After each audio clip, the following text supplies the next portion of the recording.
You've no doubt heard about the sweeping changes coming to Connecticut's judicial system, including putting in place a tough 3 strikes law. It is all in response to the deadly Cheshire home invasion. But not everyone agrees the changes are appropriate. Fox 61's Jim Altman tells us dozens of ministers and minority leaders who gathered at the Capitol this week to argue such proposals are imbalanced and unfair. It is a strike back against the possible 3 strikes legislation. There comes a time when time itself demands a change. That time has come.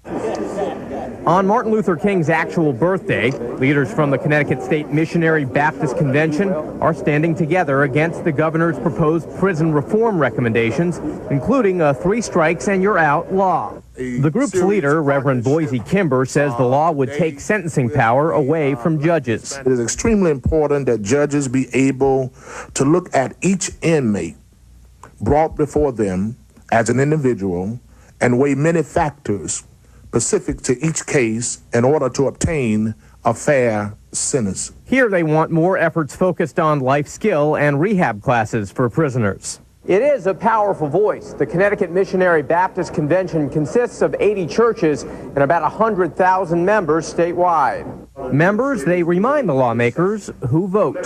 This is an election year coming up, and so we're certainly going to be watching which way the legislators are voting. And while sympathetic, some here say there would be no 3 strikes proposal if not for the demographics of the Cheshire home invasion case. I'm a Mormon, and I go mostly to a Mormon church, and said if this family was black, this would not be happening. We look forward to having a conversation with you. Thank you. And with many members watching, Senate Minority Leader John McKinney defended Governor Rell's proposal. We think for certain repeat violent offenders, remember we're talking about the most violent offenders, there should be no discretion. At the state capitol, Jim Altman, Fox 61, News at 10.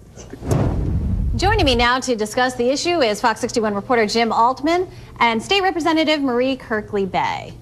Marie, thanks for joining us. If you could, Thank you for having me. No, thank you. Talk about why it is specifically that you opposed giving the judges or giving the prosecutors more power. The prosecutors, we believe, are not as informed about the legal system as the judges are. They may be more biased in the way they do it because they're also defending some of the defendants. And we feel that either a jury of their peers or the judges who have been trained to do this should be the one who make the ultimate decision on what the amount of time will be for a given felon. What if they had very specific criteria? I mean, would that alleviate some of your concerns? In talking with people from the legal profession, a lot of times there's plea bargaining done no matter what the ultimate number of years are, and that's done by the prosecutors in conjunction with the judges. So while they have a minimum number of years they have to settle, if you get a if you have a 30-year sentence, you might only have to do a minimum of 10, and that's worked out. And so people are more likely to plea bargain, and we want to make sure that the judges are the one who make the ultimate decision. Right, right. You know, Lori, it's interesting. We had 1:40 to tell this story. I think I probably could have done 4 minutes on this, but you know, one of the things Reverend Kimber said was that 85% of the prisoners currently being held in Connecticut are black or Hispanic. So, Marie, quite simply, you're saying this law targets minorities. Traditionally, when you see the representative of law, you see a woman that's blindfolded holding a scale that are balanced. But we all know, if you live in the United States of America, irregardless of what city you live in, that the law is not blind.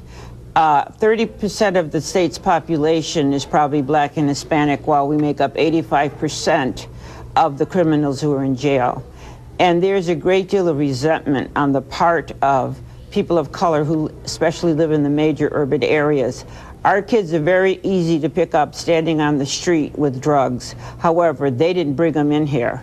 They didn't have the wherewithal and the ability to do that. We never see the big dealers or the big individuals who are bringing guns into the city, because there's not even a gun store in Hartford getting caught. It's just the kid on the street.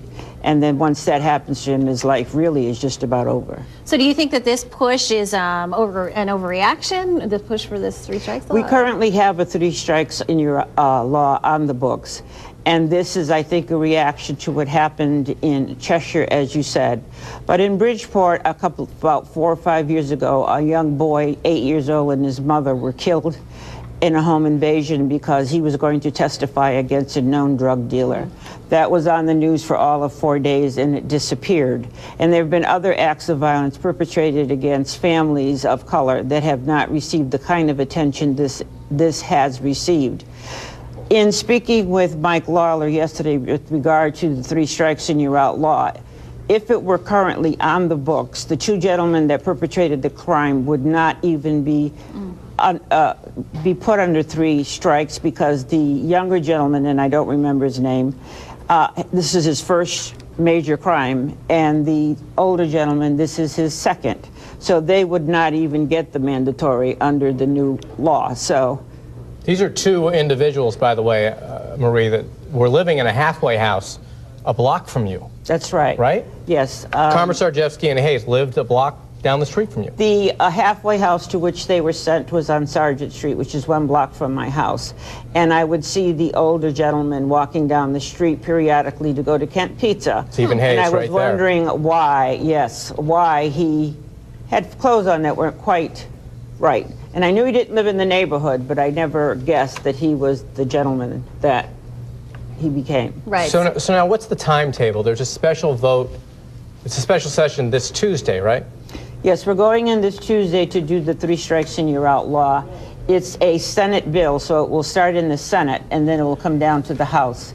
I don't think the discussion in the Senate will be as active and rancorous as the debate in the House, because there are 18 minorities in the legislature. 3 of them are in the Senate. The rest of them are in the House. And there are very strong feelings of many individuals, not just the minority legislators, with parts of this bill.